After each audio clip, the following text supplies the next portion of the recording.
कुछ हादसे आपको सोचने पर मजबूर कर देते हैं। ये ऊपर से देखने पर शायद इतने घृणित, इतने ग्रुसम ना दिखें, पर है बात उतनी ही गंभीर। कोई इंसान हर संभव उपाय के बारे में सोच ले और अंत में उसके पास सिर्फ एक ही उपाय बचे, अपनी जान लेने का। इससे दुखदाई और दर्दनाक क्या होगा जब उसको बार-बार बोला जाए, कोर्ट में खड़े होकर बोला जाए कि मर क्यों नहीं जाते? तुम मरे नहीं। तो इस तरह के हादसों को सुसाइड माना जाए या हत्या? इस बात से हम इस सोच में भी पड़ जाते हैं कि क्या हमेशा ही मर्द की गलती होती है? हमेशा 99% जो है मैरिजेस में पुरुषों का ही दोष होता है, इसीलिए ऐसी गलतियां भी हो जाती हैं। अभी के कानून तो यही मानते हैं कि अगर गिल्टी नहीं हो तो साबित करो। ये टॉपिक कुछ लोगों के लिए थोड़ा सेंसिटिव हो सकता है, तो अपने विवेक का इस्तेमाल करें। Viewer description is advised. इस वीडियो में बात कर रहे हैं एक पिता, एक पति, एक बेटे और एक भाई अतुल सुभाष की, जिन्होंने अनफॉर्चुनेटली अपनी जान ले ली। अभी पूरा देश इस बारे में बात कर रहा है। इसने पूरे देश को हिला दिया है, पर जल्दी ही हम इन्हें भी बाकी केसेस की तरह भूल जाएंगे। जब तक ये हादसा हमारे मन के अंदर है, हमें विचलित कर रहा है, और इससे पहले कि हम इसे भूल जाएं, इस बारे में कुछ बातें करना बहुत ज़रूरी है। तो इस वीडियो में 2 चीज़ों पर बात की जाएगी।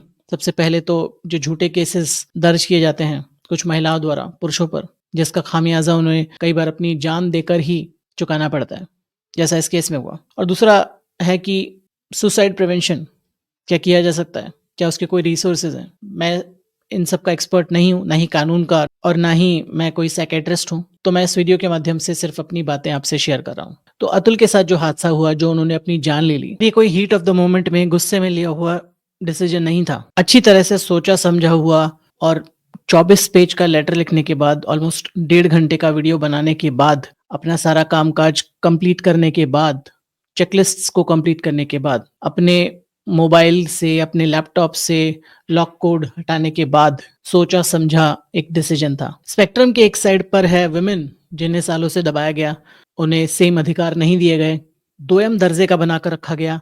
तो उन्हें प्रोटेक्ट करने के लिए अधिकार बने, कानून बनाए गए। उन्हीं कानूनों का दुरुपयोग करके स्पेक्ट्रम के दूसरी साइड जो मैन है, अतुल सुभाष जैसे जो लोग हैं, उनके खिलाफ ये कानून यूज किए जाने लगे, इनका दुरुपयोग होने लगा।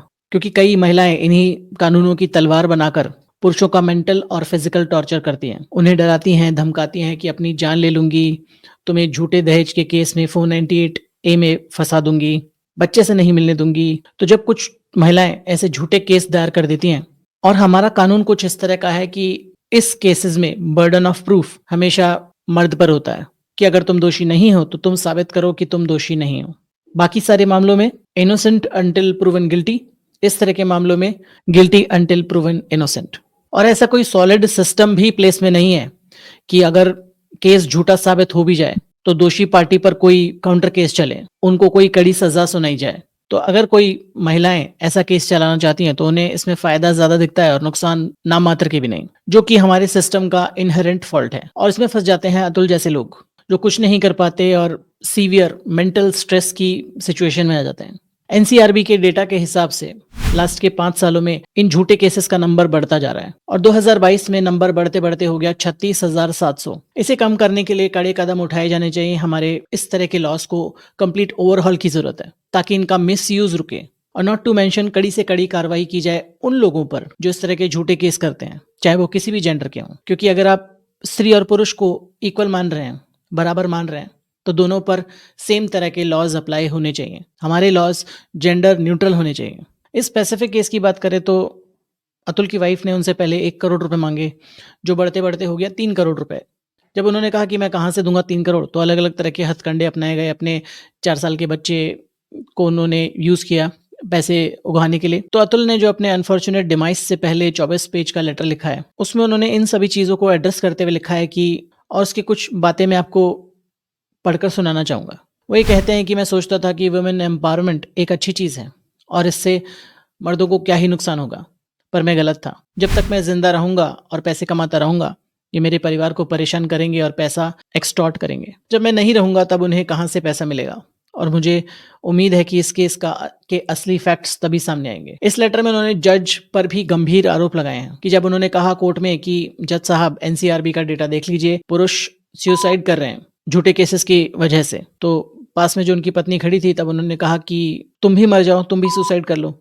और ये सब कोर्ट में हो रहा था, जज के सामने। तो लेटर के हिसाब से जज साहिबा इस बात को सुनकर हंस पड़ी और उन्होंने उनकी पत्नी को बाहर जाने को बोला और अतुल से कहा कि इस केस को सेटल कर लो, मैं 5 लाख रुपए लूंगी, तुम्हारे फेवर में इस केस का डिसीजन दे दूंगी। अतुल ने कहा कि मेरे पास इतने पैसे नहीं हैं, मेरे पास सबूत हैं, आप इन सबूतों के बेसिस पर डिसीजन सुना दीजिए।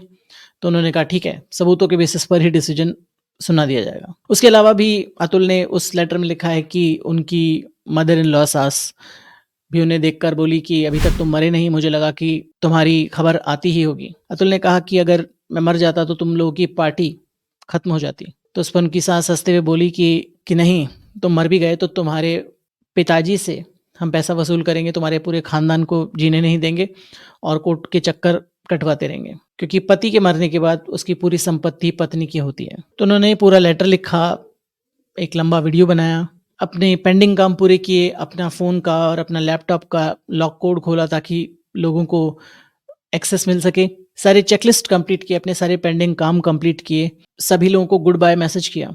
यानी ये सब काम वो बहुत ठंडे दिमाग से कर रहे थे। जैसा हमने बात की कि ये कोई स्पर ऑफ द मोमेंट या हीट ऑफ द मोमेंट का डिसीजन नहीं है कि इंसान को गुस्सा आ गया और उसने अपनी जान ले ली तुरंत। ये बहुत कामली सोचने समझने के बाद एज ए लास्ट रिजॉर्ट ये डिसीजन लिया गया है। उन्होंने इस लेटर में भी कहा है कि जस्टिस इज ड्यू। थोड़ा समझने की कोशिश कीजिए कि कोई इंसान इतना परेशान हो चुका है, इतना टूट चुका है, अंदर से ख़त्म हो चुका है और वो कोई कमज़ोर इंसान नहीं है, बहुत ही समझदार, मेंटली कैपेबल इंसान है, अपने सारे काम पूरे कर रहा है, बट उसने डिसाइड कर लिया है कि अब यही लास्ट रिजॉर्ट है, यही बचा है उपाय, क्योंकि जब तक मैं ज़िंदा रहूँगा तब तक मेरी पत्नी और उसके घर वाले मुझसे पैसे उगाना चाहेंगे। उसको उम्मीद ही नहीं रही अपने परिवार से, सोसाइटी से, सिस्टम से, जुडिशरी से। सोच सकते हैं कि क्या भयानक दशा रही होगी उनके दिमाग की। 3 इडियट्स में एक डायलॉग है कि हमने आउटसाइड प्रेशर नापने का तो इक्विपमेंट बना लिया, उसकी मशीनें तो बना ली, बट दिमाग के अंदर का प्रेशर, दिमाग के अंदर का स्ट्रेस मेजर करने की मशीन हम नहीं बना पाए। इसको कैसे मेजर करोगे? हार्मोन लेवल चेक कर सकते हो, cortisol level, blood pressure check कर सकते हो, पल्स रेट चेक कर सकते हो, ब्लड प्रेशर चेक कर सकते हो, पर एक्चुअल स्ट्रेस कैसे चेक करोगे कि कोई इंसान किस दुर्दशा से गुजर रहा है मानसिक रूप से? तो बेस्ट यही होगा कि बात की जाए, या तो अपने परिवार से या प्रोफेशनल हेल्प ली जाए। मैं कुछ लिंक्स डिस्क्रिप्शन में डाल दूंगा, कुछ लिंक्स और कुछ रिसोर्सेज NIH के, WHO के, समैराथन सोसाइटी जो मुंबई में है उसके। तो अगर आपको थोड़ा सा भी रत्ती भर भी स्ट्रेस है, आप परेशान हैं, आपके मन में इस तरह के ख्याल आ रहे हैं, तो या तो अपने परिवार से, दोस्तों से, रिश्तेदारों से बात कीजिए अगर कर सकते हैं तो, नहीं तो डेफिनेटली प्रोफेशनल हेल्प लीजिए, किसी प्रोफेशनल के पास जाइए इससे पहले कि बहुत ज़्यादा देर हो जाए, क्योंकि इस तरह के 100% केसेस को प्रिवेंट किया जा सकता है। और जो व्यक्ति इस तरह के डिसीजन लेने की सोचता है वो जनरली किसी से भी बातचीत करना बंद कर देता है अपने अंतिम क्षणों में, क्योंकि वो अपना मन बना चुका होता है कि अब कुछ नहीं हो सकता। शायद कभी एक डिटेल्ड वीडियो हम इस टॉपिक पर बनाएंगे। जैसा मैंने कहा कि मैं एक्सपर्ट नहीं हूँ, पर किसी एक्सपर्ट को लाएंगे, उनसे बात करेंगे, डिटेल में चर्चा करेंगे, क्योंकि एक बहुत ही सेंसिटिव टॉपिक है, उस पर बात होनी चाहिए, डिटेल में बात होनी चाहिए। फिलहाल यही, अपना ध्यान रखिए, अपने घर वालों का ध्यान रखिए, ताकि ऐसी सिचुएशन बार बार ना आए। मिलते हैं अगले वीडियो में।